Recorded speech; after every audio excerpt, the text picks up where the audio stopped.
UFC 296. These are the full card predictions and the betting breakdown. The final card of 2023 main event. Leon Edwards defending the welterweight title against Covington. I'm looking forward to talking about each of the matchups on it. So make sure you guys smash that like button. If you're new to the channel, subscribe.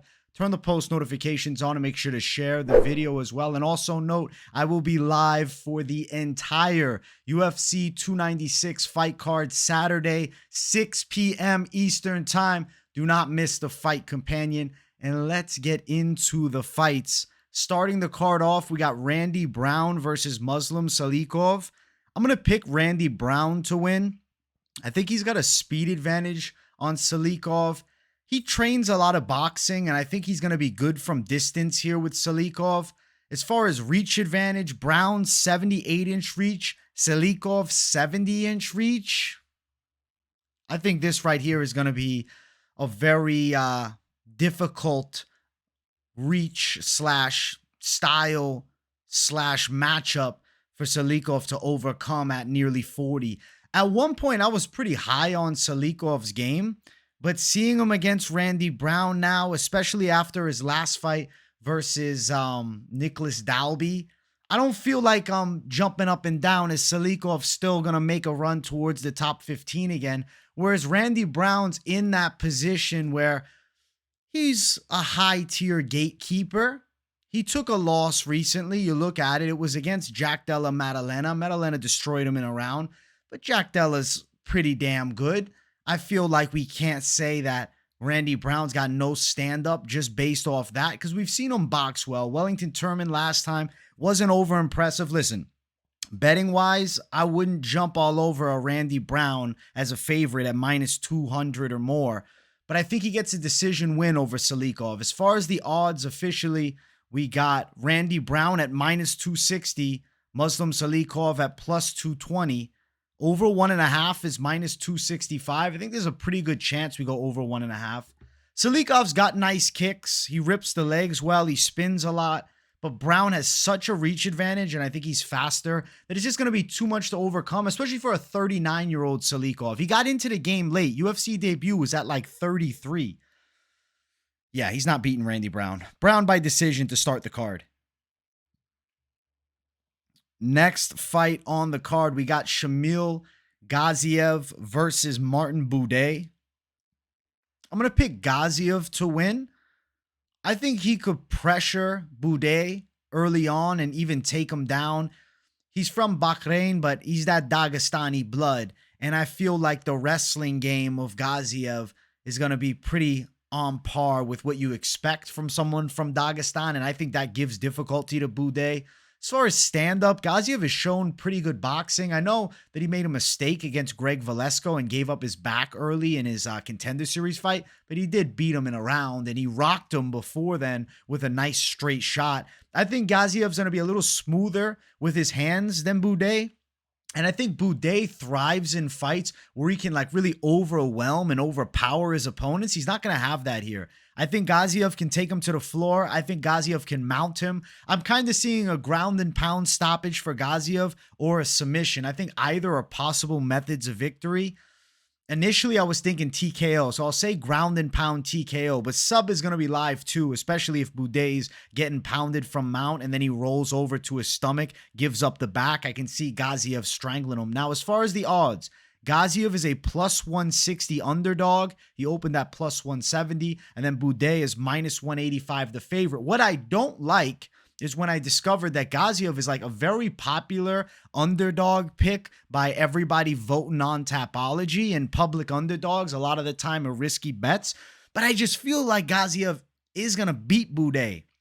I think of the Lucas Dreshki fight, and then you look at Buday last time out. You know, the Dreshki fight was a split decision win for Buday. I didn't elaborate on that one, but I thought that he lost, and Breshki is not that good. Jake Collier win, sure, okay. Josh Parisian submission. Josh Parisian's not a top caliber guy.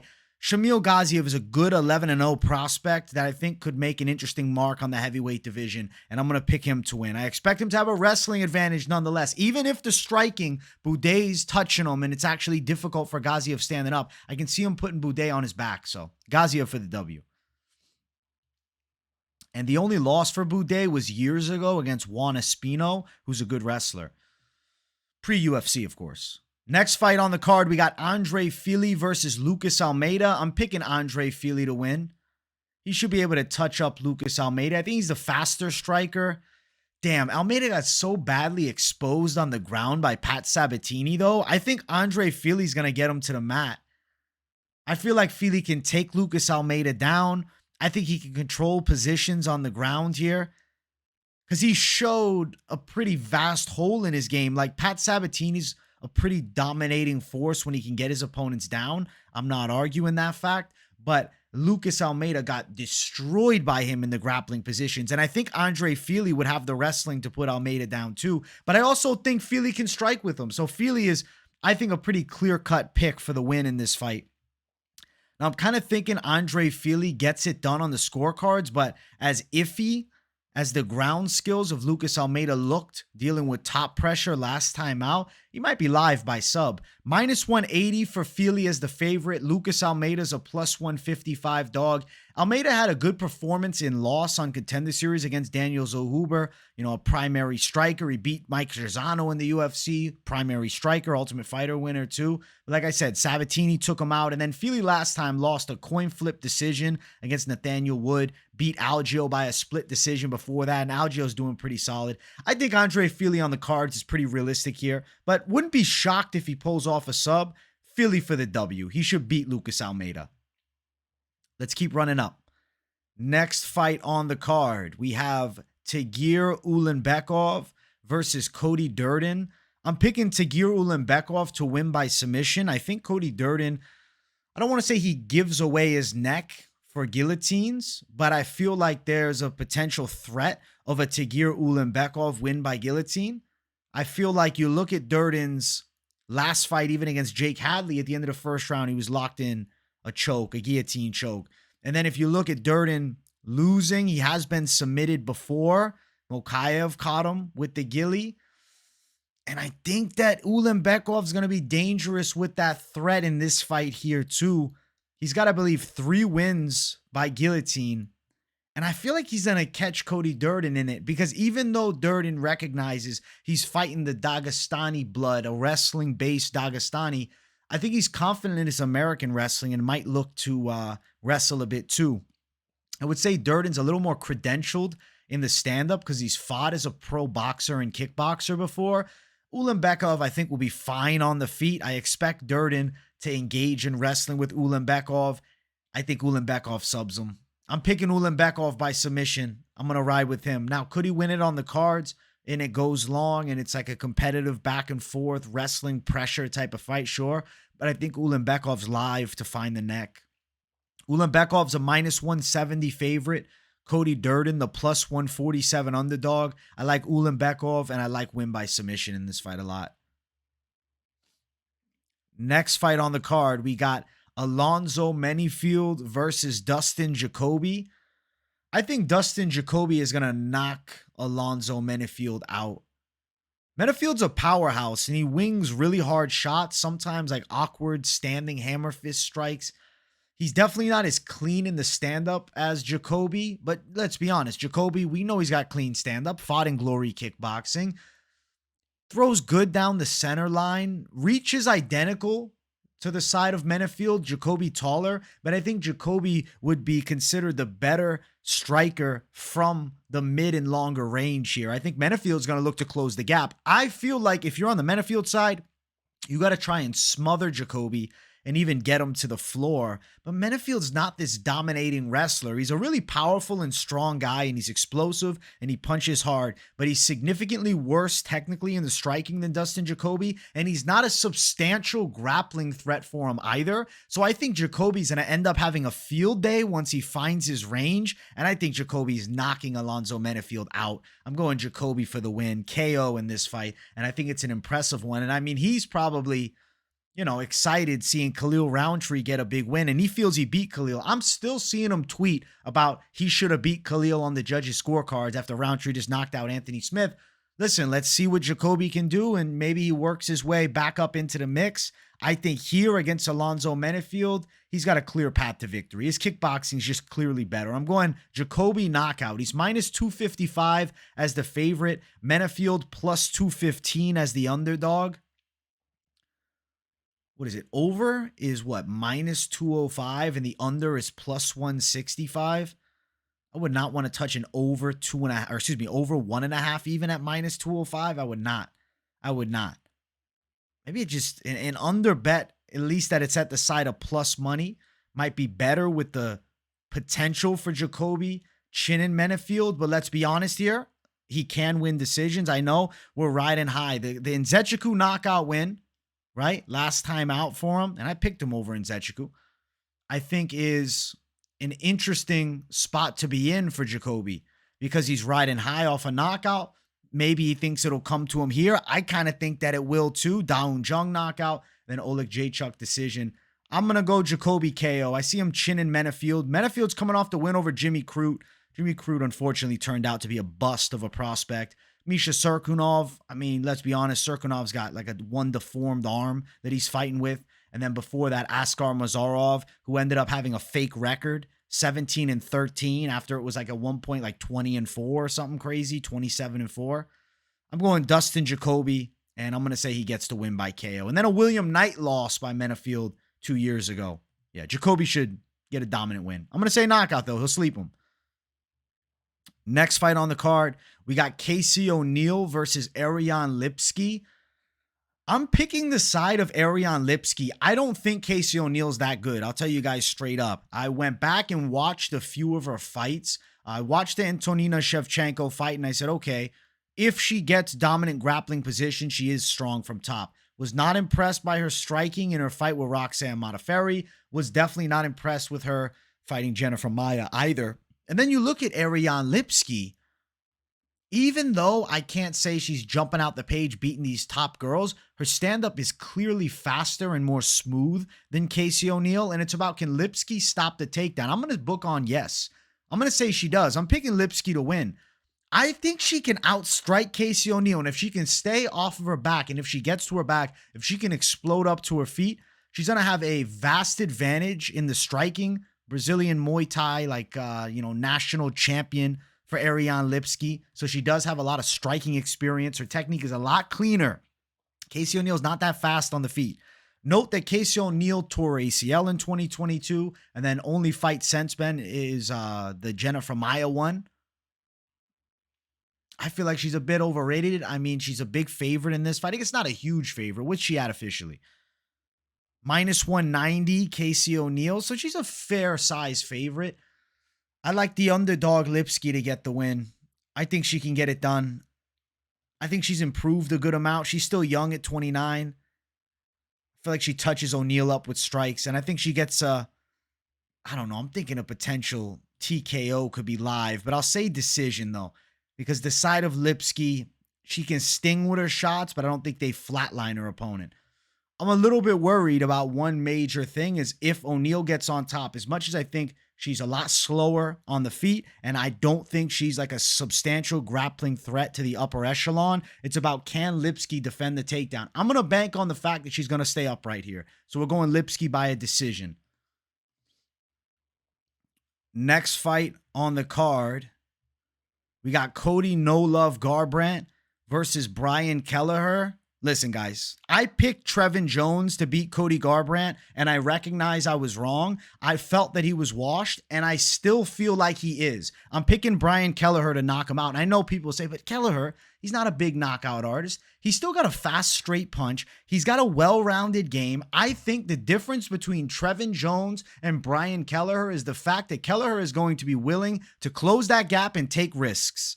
And I feel like Cody Garbrandt is gun shy as I've ever seen against Trevin Jones because the chin has weathered. Cody Garbrandt is young at 32, younger than Brian Kelleher. But if you look at the level he once fought at and then look at the level that he's fighting at now, there is a significant decline where Brian Kelleher is like stagnated amongst being a decent fighter. A solid, tough journeyman who comes to fight every time. And I think when the chin starts to go, these type of fighters like Brian Kelleher, who are always consistently okay, can take out somebody that was once great. Kelleher also has a win over Renan Barão. He beat the former bantamweight champion Renan Barão. I think he's collecting another former bantamweight champ with Cody Garbrandt. I'm picking Kelleher by knockout. I don't think Cody can take a good shot anymore. I don't think he has that same mean-spirited savageness that he once had throughout his early run in his career. He's not the same guy. Kelleher for the win. He's going to knock him out. As far as the odds for the fight, Kelleher's an underdog, plus 185. Cody Garbrandt, minus 220 is the favorite. Man, I like Kelleher's chances a ton in this fight. I'm picking him by knockout. I see him chinning Cody. Cody no love's going to bed, guys. He's going to sleep.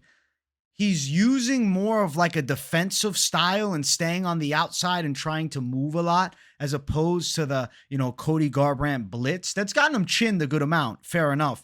But it's a different style that I think gets him caught here with Kelleher, because Kelleher is going to be able to stop Garbrandt's takedowns and grapple with him too. And I think on the feet, he stuns him and puts him out. Kelleher for the knockout. Let's keep running up. Next fight on the card, it's Irene Aldana versus Karol Rosa. Listen, guys, I feel as though the side of Irene Aldana should definitely win this fight. And if she doesn't win this fight, it's time to retire at 35. I'm not impressed with Karol Rosa.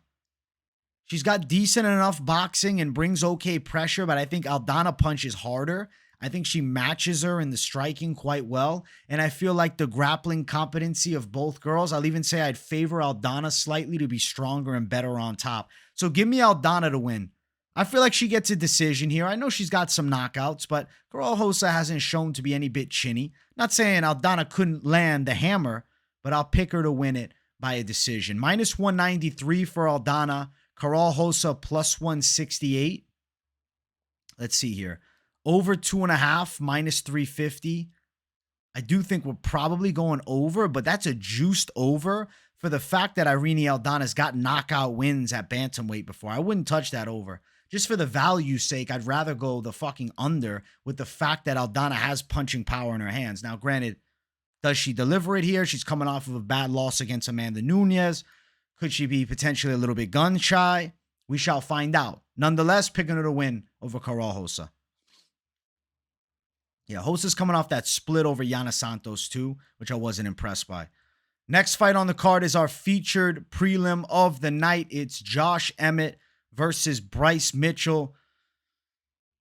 I'm picking the side of Bryce Mitchell. Even though he came in on short notice, I just feel like Josh Emmett has taken so much damage in his past few fights. And he's dealt with injuries too. Like even his win against Shane Burgos, his knee got destroyed in that fight. And Bryce Mitchell is going to be pressure grappling him. And I expect in a 3-round fight, Bryce to be able to keep a high wrestling pace, avoid some of the big shots from Josh Emmett on the feet, put him on his back. And I think he ends up getting a win, controlling positions. You have to go here with the guy that's on the upside. For Josh Emmett, his chances of fighting for a belt are completely gone now with losses to 2 guys in the top 5. And Bryce Mitchell, I mean, he has a loss to Ilia Topuria where he got beaten brutally for sure. But nonetheless, he's still 16-1, and he's still a guy on the come up right now that could potentially be in a position to challenge for the belt. I got to go with the hungry guy on the come up as opposed to Emmett, who I think is pondering retirement. And I'd expect with a loss here, there's a real chance that Josh Emmett calls it. Another take that I have that you got to hear. Giga Chikadze was the original scheduled opponent for Josh Emmett. And what is he? A primary kickboxer. We have a quick shift into a pressure grappler. Even though I know Josh Emmett's wrestled forever and he's been fighting a very long time, it's a different style and a trickier style. In the style of Bryce Mitchell, I see getting the win over Josh Emmett here. I'm going Thug Nasty Bryce Mitchell for a unanimous decision. Minus 200. Bryce Mitchell's the favorite, even on short notice. I do think he wins either way, though. And then as far as the side of Josh Emmett, we're sitting at plus money. Plus 170. I like Thug Nasty to win. Bryce Mitchell's going to be controlling positions on the ground. And you know what? Bryce got caught pretty hard against Dan Ige and was able to survive and recover. I think that he could survive and recover from a hard shot by Josh Emmett too. And I'll say this, I think that Dan Ige is a little faster than Josh Emmett. When you go back and watch Dan Ige versus Josh Emmett, I think there's a little bit of speed in the hands favoring Dan Ige's side. And I think it'll be harder to hit a Bryce Mitchell for Josh Emmett, especially at 38 and taking damage throughout his career, especially the past few. I got Bryce Mitchell for the win. Bryce Mitchell, unanimous decision on short notice. I'm excited for it, man. I think Bryce is an interesting character to have on this 296 card. And it's time for the main card. If you guys haven't yet, make sure you smash that like button. And if you're new to the channel, subscribe. It's Vicente Luque versus Ian Machado Garry. I'm picking Ian Machado Garry to win. Whatever we have to say about him outside of the octagon, his personality being, not the nice Connor that was originally anticipated from him, being a bit of a dick. In the cage, he uses that assholeness and he kicks some ass. I gotta say, you look at Ian Garry's kickboxing, he's mean as hell on the feet, destroys the leg of Neil Magny last time, kept coming after him with pressure and hard power shots. And I think that Vicente Luque, being a solid kickboxer, he's going to strike and he might try and engage in grappling because he's going to struggle a bit with Luque. He's going to struggle a bit with Garry from the outside. So Luque will engage in the grappling because of the kicking skills of Ian Garry. But I think Luque's done. I'm not saying he's done like he's never going to win another fight again. But I'm talking about this fight here. I think Luque's going to end up getting knocked out. He's taken a lot of damage throughout his career, man. And even though he's only 32 years of age, Ian Garry on the other side is a fresh up-and-coming contender that's absolutely on fire right now and is soaring with confidence. I think he's going to end up KOing Luque. I think he's going to rip at the legs. I think he's going to box with him well. And I don't think Luque has the same mobility as the side of Ian Garry. And I'm picking Garry by KO. I'm picking him to win, guys. I think he pulls it off. As far as the odds, Ian Garry's sitting at minus 375 as a favorite. It should not be this wide if you're actually talking about the possibility of outcomes here, but simply due to the fact of the Garry name, and let's be honest, he's probably going to win. Plus 300 on the other side for Vicente Luque. I think Garry can get him out of there. Now, it's not impossible for him to get a decision. Do we go over 1.5? I think there's a fair shot of over 1.5 at minus 210 here. But I think Garry's live to stop him late in the second or into the third round. We're going Ian Machado Garry for the knockout to start the main card off. Next fight on the card, we got Tony Ferguson versus Paddy Pimblett. Listen, guys, I know that Tony is trying to change things and train with the likes of David Goggins. And, Tony Goggins coming in here is going to fight his absolute heart out. But I'm picking Paddy Pimblett by a decision. Because you look at Tony now versus how he used to look, he's substantially slower. I think that Paddy Pimblett is going to have that striking speed advantage. And even though I hate the fact that Paddy is stiff as hell with his chin up in the air when he's closing the gap, Tony doesn't have these great reflexes to land like a big counter strike. He's not super fast with his hands, a lot of looping and wide punches. I think Pimblett can press Tony Ferguson and even stun him with shots. It's just old man Tony Ferguson versus primed Pimblett. There's been too much fucking wear and tear, especially as of late. Yeah, Paddy Pimblett should win this thing. I'm going to pick decision. I can't pick Tony Ferguson. I want to be wrong here. I'd rather see Tony Ferguson shock Paddy and he gets to ride off into the sunset. But let's be honest. That's not how MMA works.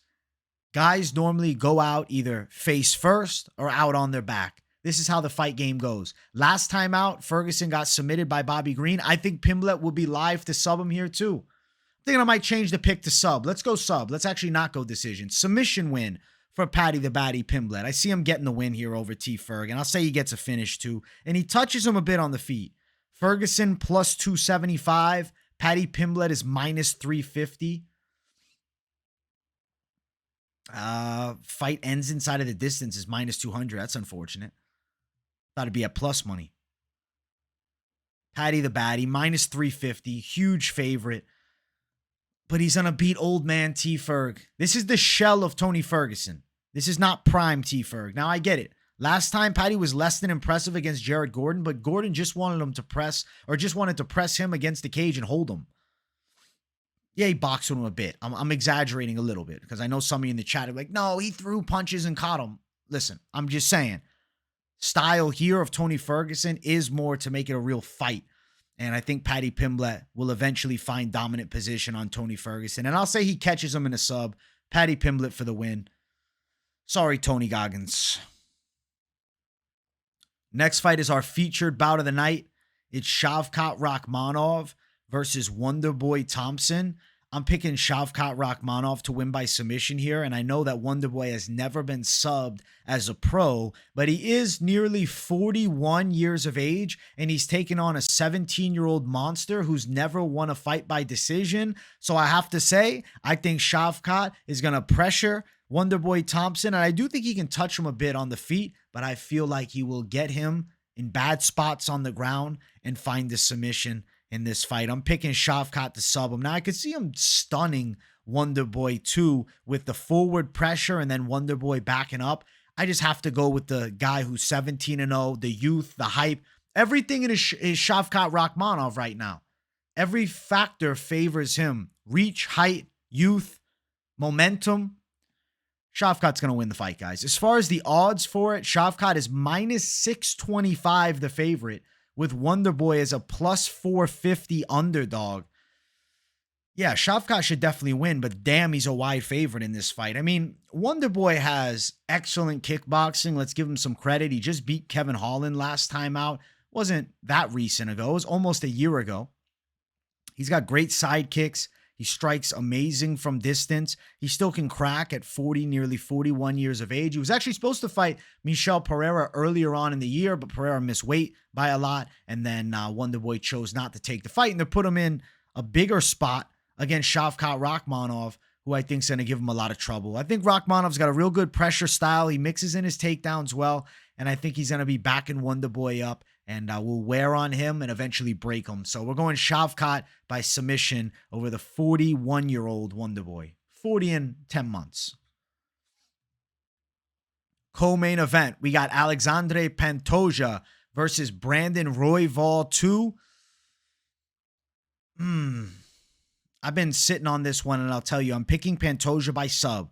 But Brandon Royval is so chaotic that you can't argue he might catch Pantoja coming in and put his lights out, or even find the submission of a rocked Pantoja too. But looking at the first fight, when Pantoja got the back, he found the kill. And Brandon Royval, since that point, I'll argue, hasn't shown to be that much better. Sure, he's looking really good, but against less than opponents. The Bontorin fight, I thought, was a controversial decision. Matt Schnell win by sub. Okay, Matt Schnell. I would have picked him to beat Schnell before that fight. And then Matthias Nicolau, who he won by knockout against, it was an impressive knee nonetheless. And that's what I'm saying. The chaos of Brandon Royval, he's got the knockout chance against pretty much anybody at flyweight because he starts so fast. He comes out like an absolute savage, and he's tricky as hell to deal with on the feet. But Pantoja, when he gets secure control of his opponents, does a fantastic job. And his fight against Moreno, where he won for a third time against Moreno, if you include the Ultimate Fighter win, to me, it like significantly proved, and it really made an example of how dominant Pantoja's grappling skills can be. I think when he gets backs, he's incredibly dangerous. He's got great toughness as well. He takes a great shot. And I got to pick Pantoja by sub. Now, I'll pick it to be a little later than last time. I'm thinking maybe third round sub for Pantoja this time out. Royval's straight chaos, though. So if you're betting down on Pantoja at minus 170, be very fucking cautious. Because Royval has elbows and knees, and he's kind of like a damn Tasmanian devil in there. He comes at you with a tornado of strikes. Royval's a plus 140 underdog. So I'm going to pick Pantoja here. I think he should win. And it should look similar to the first fight, where it's crazy early on, and then Pantoja secures control of Royval and then finds the submission finish. So I'm going to say, and still, flyweight champion Alexandre Pantoja takes out Brandon Royval in a fun fight for a second time. Next fight on the card, Leon Edwards versus Colby Covington, our main event of the evening. If you guys haven't, make sure you smash that like button. And if you're new to the channel, subscribe. I'm going to pick Leon Edwards to beat Colby Covington. And I don't think this is an easy fight. I think Colby is going to have some success closing the gap and getting to the hips of Leon Edwards and even getting him down. But where he will struggle will be with that top control. I think that Leon's going to have very good get-ups in this fight. He will scramble well. And I feel like in the striking department, Leon is clearly faster than Colby Covington. I think he can touch Colby with strikes. There'll be a lot of pressure by Colby, but I feel like Leon is going to sting him with some good straight shots that kind of force Colby Covington to be a little bit more respectful of the power instead of just rushing in and absolutely bullying a Leon Edwards. Colby's last fight was a year and 9 months ago. It was a win over Masvidal. He was dropped one time in that fight by a hard overhand right, I believe. And if you look at the side of Leon Edwards in this fight here, he does throw pretty well down the center, but he's got fast hooks. And he also throws high kicks. Like, you have to watch for Colby Covington's entire 8 weapons as far as his stand-up game goes. He's incredibly smooth on the feet. And I think that his takedown defense is as good as it's ever been. And I think Colby's going to have a very hard time getting to him and consistently landing takedowns. He might get a couple, but then what happens? Leon bounces back up and does damage on the feet from striking range. So I'm going Leon Edwards to win. I think Colby will test Leon and take him to the distance because Colby Covington is one of the better welterweights ever. He's a top-tier welterweight, especially a best welterweight who hasn't won a world title. But unfortunately, I think it is the time of Leon still. And I think Leon gets it on the judges' scorecards. We're going Leon Edwards by a decision over Colby Covington. As far as the odds, they're close. -145 for Leon Edwards. Colby Covington, +125. I like the side of Leon for the win. I think he's going to take it on the scorecards. We're going long in this fight. You're betting on an absolute savage matchup between two of the top guys in the world. But we got to say, Leon Edwards right now, I think, is in his absolute prime. And at the very least, even though he's not fighting all the damn time, fought 8 months ago instead of a year and 9 months ago. I think the sword is sharper. We're going Leon Edwards for a decision win. He beats Colby Covington and still welterweight champion. UFC 296 is bringing the heat, guys, and I can't wait for it. Make sure you guys smash the likes if you haven't, and if you're new, subscribe. Let me know what you thought of the picks in the comments below. I want to hear what you guys are thinking. Drop a W in the chat, too, if you got nothing to say, but you just enjoy the content. That is UFC 296, content every day, so make sure your post notifications are turned on. I'm excited as hell for the Fight Companion on Saturday. Much love, my people, and I will see you all in the next one. Peace.